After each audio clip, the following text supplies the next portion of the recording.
শঙ্কর দাস।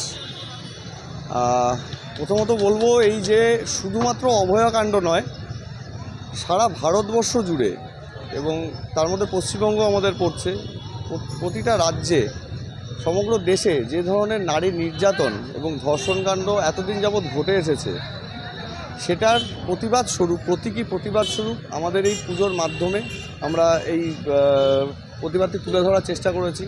যেটা আপনারা প্রথমেই বলেছেন যে আমাদের মণ্ডপ সজ্জা থেকে শুরু করে আমাদের গণেশের যে বস্ত্র সেটিও কালো, এবং কালোকে আমরা চিনি প্রতীকী হিসাবে, যে প্রতিবাদের বা শোক জ্ঞাপনের প্রতিবাদ হিসেবে আমরা চিনে থাকি। তো সেই জায়গায় দাঁড়িয়ে আমরা এখানে আপনি দেখতে পাচ্ছেন মূর্তিতে যে ঈশ্বর স্বয়ং নিজের হাতে অস্ত্র দান করছে মহিলাকে বা নির্যাতিতা মহিলাকে, যে নিজের সুরক্ষা তাকে নিজেকেই করে নিতে হবে।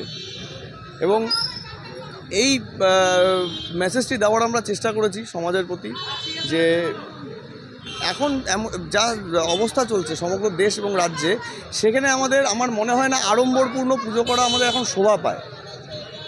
তো সেই হিসাবে আমরা এখন চেষ্টা করেছিলাম যে যতটা আড়ম্বরহীন পূজা করার প্রয়োজন, যতটা করা যায় ততটুকুই করা, শুধু পুজো উপলক্ষ মাত্র, এবং এই পুজোর মাধ্যমেই আমরা আমাদের প্রতিবাদটা তুলে ধরার চেষ্টা করেছি।